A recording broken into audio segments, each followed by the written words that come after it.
Whilst bumming around on the internet the other day, I ran into this knife, and that is an oar carver.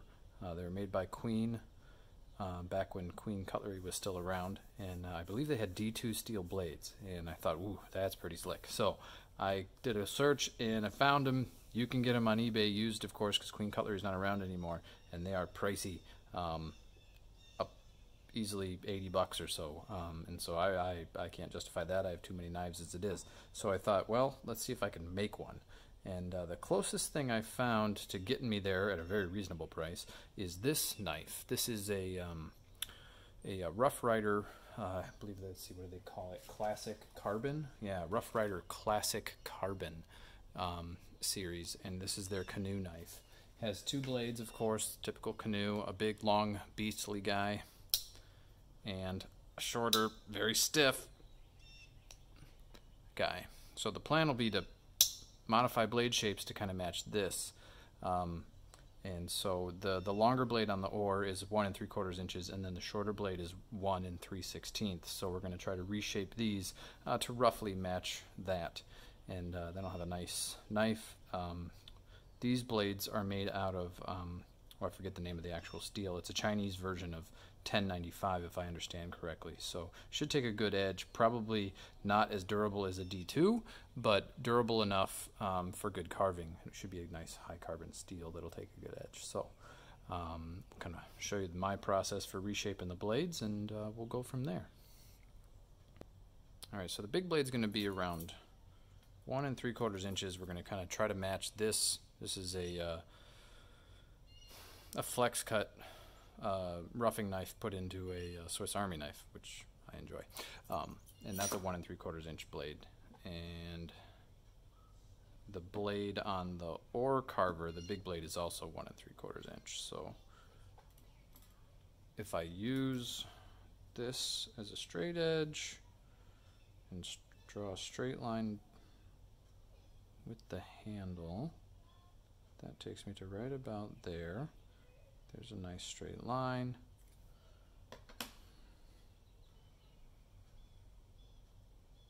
That looks good to me.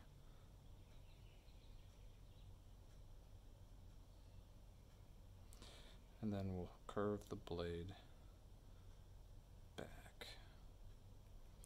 Gonna have to deal with the nail nick here somehow. I'm not real sure what that's going to be like. It probably won't be super pretty, but we're not going for pretty, we're going for functional. So blade shape will be something like that for the big blade. And then the small blade, which, man, gotta work that guy. 1 3/16 is what the oar knife is. I'm not sure I want to go that short. That's a pretty small blade. You might keep most of the length on this one. I can always shorten it later, but I think I'm going to go down to like about there. Keep most of this guy, which would give me about a 1 1/2 inch. Which is probably more my speed anyway.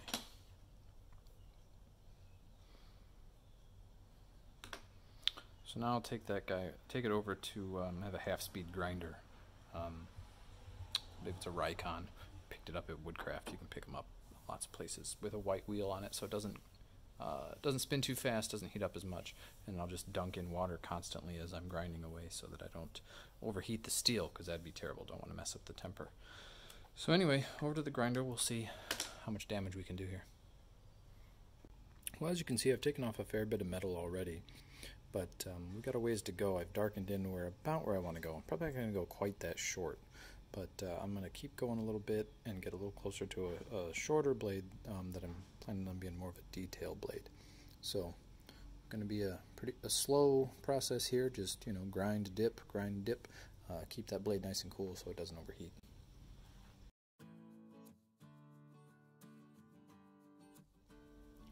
So far I'm pleased with where I got the smaller blade there.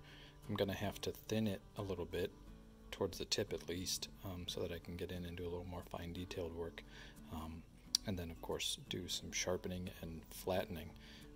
But before I do that, I want to move to the big blade and take that guy down. I think I'm shooting for about 1 3/4 inch blade, maybe a scotch longer than that, and you can kind of see my lines there. So we'll go do a little Dremel cutting with a cutting disc so that we can spend less time at the grinder, hopefully.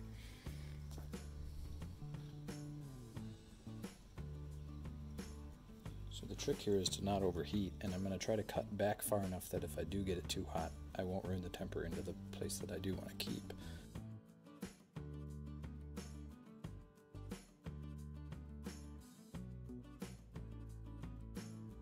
So we cut the tip off there really well, and as you can see, no real maybe a little tiny bit of discoloration right there, but not enough to be an issue. The blade was never hot to the touch, so I think we're good to go. Now we'll do some grinding and get closer to that shape that I have drawn on there.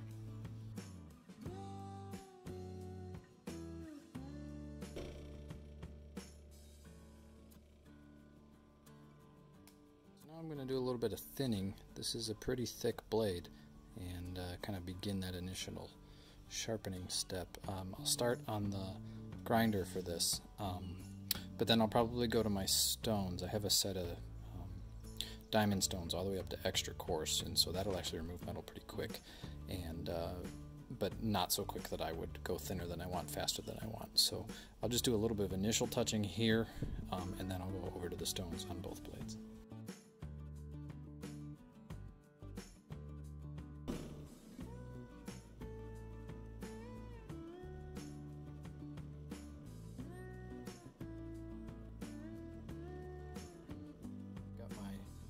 Extra coarse diamond stone. This is a big guy on my little holder here, and I like to use a little bit of water on my stones. Some people do, some people don't. Some people use Windex, whatever makes you happy.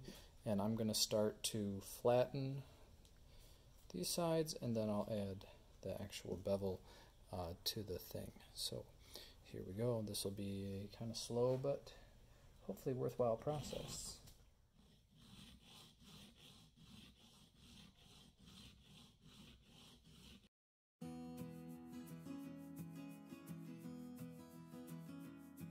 And we're starting to get closer to that flat face there that we can then start working on the bevel. So I'm just going to keep working. This side obviously needs a little more work, a couple of facets there. So we'll try to continue to flatten the main section of the blade there before we add much of a bevel towards the bottoms.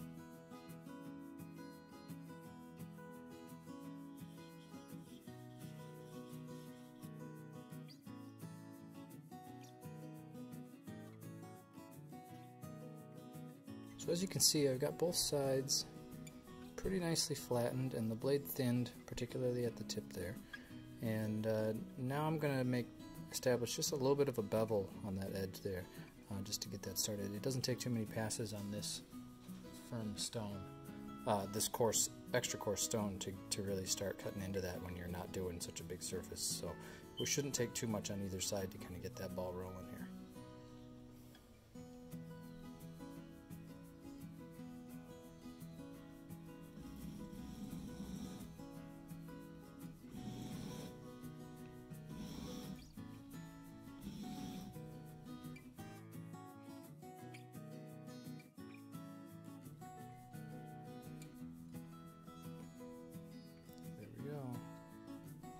So when I take my angle gauge to the knife here, I can see that I'm rocking right in the neighborhood of a 20-degree angle there.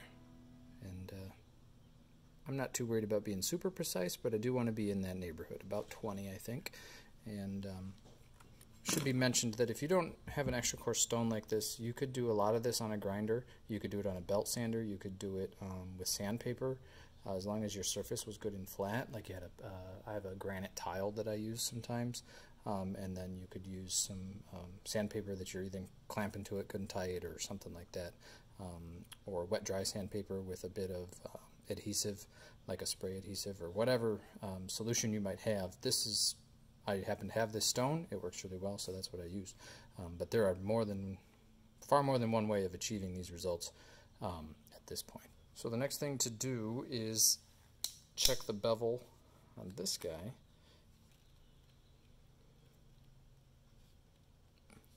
So that guy's a lot steeper, up around 30 or so. So we want to flatten that out a little bit. That's too steep, and will be way too hard to use for any kind of precise carving. Might be okay for other things, but.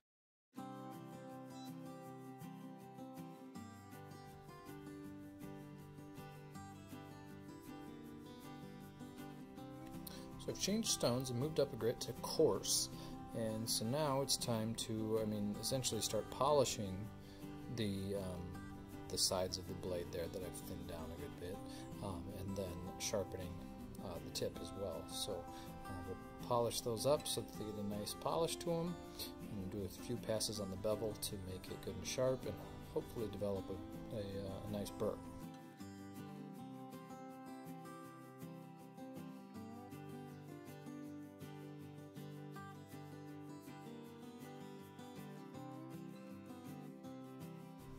Alright, so we've taken both blades through the coarse, taken the sides, and then put a burr on the edge, and hopefully, maybe you can actually see that wire burr on there. That tiny little shine on the tip of the bevel of the blade there, that's that burr that we're looking for. And in an ideal world, that burr goes all the way across the blade.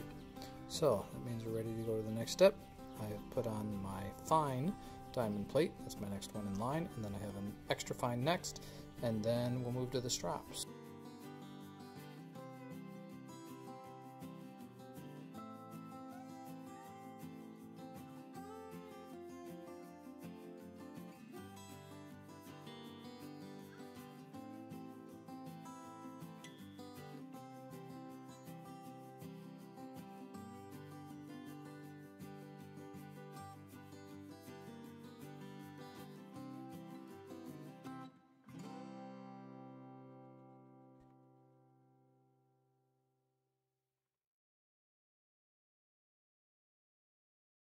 Raised the wire burr on all edges, and we are ready to polish and strop the last little bit of the flat spots there and the top and whatnot, and then we will of course strop the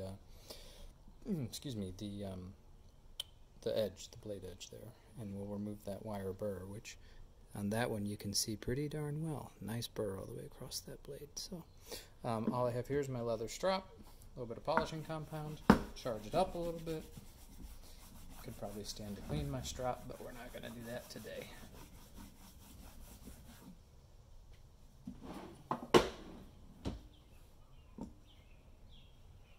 And we polish.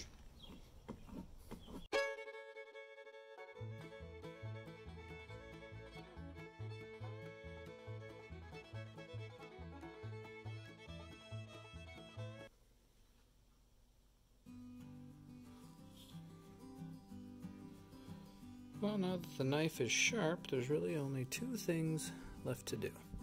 The first is clean it up a bit, and then because this is a high carbon steel and not a stainless steel, it needs a little bit of oil on it to keep it from rusting and protect it. So all I've done is I've soaked this piece of cotton cloth in some, I just put a couple of drops of 3-in-1 on it, just to light oil. You could use whatever oil you have handy. That's the one that I like to use. And you just wipe a thin layer on, get the back springs, because I think those are the same steel. And then I'll come back in a minute and wipe that off with a little bit drier cloth, because it really doesn't need much. It just needs a light coat. So there's that blade. Actually, we're gonna clean out inside there. Clean up this blade a little bit. Got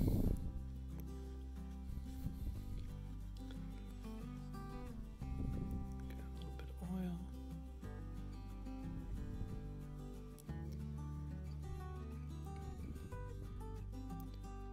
Now that I've got the knife all cleaned up and oiled and ready to go, sharpened, all that fun stuff, let's give it a cut test. So here's the smaller of the two blades, See how that cuts.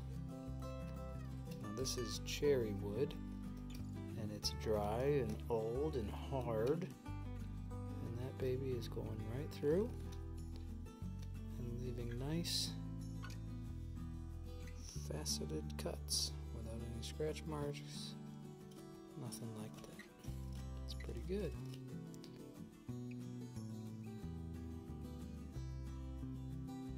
See how it does in some basswood, which is another. I don't use cherry to carve actually very often, but basswood I use often. I just used cherry because it was hard.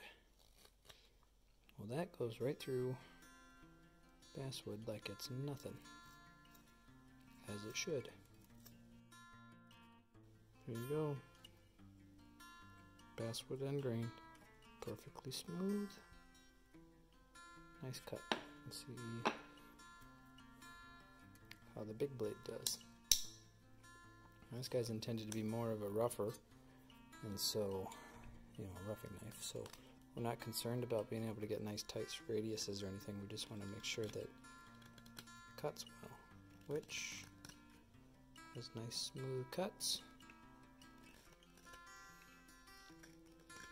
No trouble there. Let's switch over to the basswood.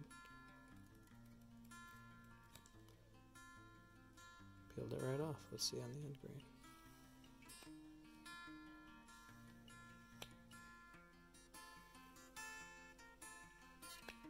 Oh yeah. Cuts nicely. Well, now that I've had some time to get used to this knife, I gotta say I'm really pleased with the way it has turned out. The large blade does a fine job of doing some big roughing cuts and things like that, where you need to hog off a decent amount of wood, and it's done a fine job. And then the smaller blade that I eked out there works really well. My only complaint is it's still got a pretty stiff spring, but it's getting a little looser as I use it. I don't know that I would really make any changes. I might make this blade a little bit, I might put more of a straight edge right here and just kind of make this more of a point, but I don't think so. It's really done a pretty good job of getting most places I've needed it to get on smaller projects and things like that. So I have had no need to sharpen it by any means. I've run it on the strop a couple of times just to maintain the edge. It feels good in the hand, at least in my hand. It's got a nice full handle on it that I can get all my fingers around, and it's a thicker handle than most small pocket knives.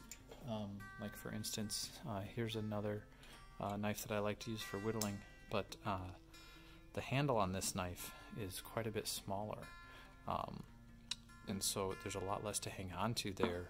It's great for carrying around in your pocket when you want to have a small knife that's not going to bother you, but when you really want to sit down and carve for a decent amount of time, this has been really comfortable. I've used it for extended periods and not really had any issues, so that's been pretty awesome. So anyway, I hope that you've enjoyed the video and that maybe you'll be watching again soon. Thanks. Bye.